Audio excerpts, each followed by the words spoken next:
Hey guys, and welcome to the very first episode of My Gaming Journal. For this episode, we are going to examine Resident Evil 3 Remake. Now, for those who are not aware, here's how this is going to go.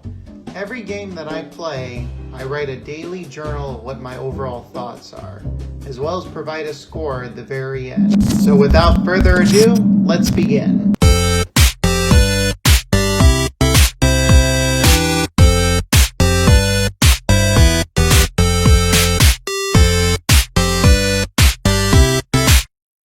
Dear Journal, so in the initial 5 minutes, things are starting off with a bang.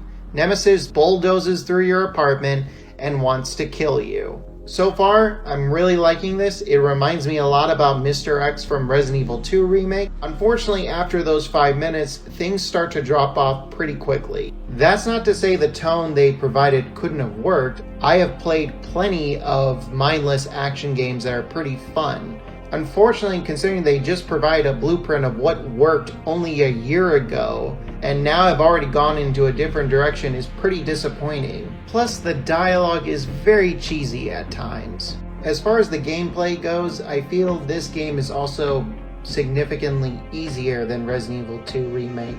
For most of the game, you are playing as Jill Valentine, a special agent who's trying to take down the evil corporation known as Umbrella, who's basically responsible for all the zombies that have come out. There are a couple instances you also play as Carlos, someone who works for Umbrella, and finds out pretty quickly that the evil corporation he works for is in fact evil. But none of that matters because most of the time you are running away from the star of the game, Nemesis.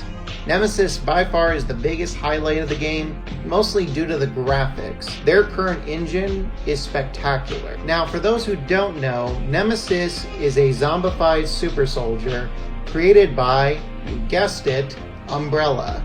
And throughout the game, he makes appearances and tries to attack you. I would say you actually fight him about a handful or so. I believe I'm now in the final part of the game after playing about 5 hours or so. I'm going to stop and continue tomorrow just to be safe. Dear Journal, sure enough, I'm at the final part of the game. Not only that, the final boss is right in front of me. Took me about 2 tries, but I was able to defeat him. It's pretty obvious who it is, but I'm not going to say the name. After that, we see a cutscene, and then bam, cut to credits, we're done. After it was all said and done, I was able to beat this game just under 6 hours. Overall, I thought the game was okay. It could have been a lot better, especially compared to Resident Evil 2 Remake that only just came out a year ago. This to me felt more like DLC than a full-fledged game. Also, as I said before, I didn't really care for the script. I thought it was a bit hokey at times, but there are certainly enjoyable parts. It's not worth $60, but I would pay like $20, which is why I'm going to give this game a 70%. That's our show. Tune in next time where we examine Final Fantasy VII Remake. See you then.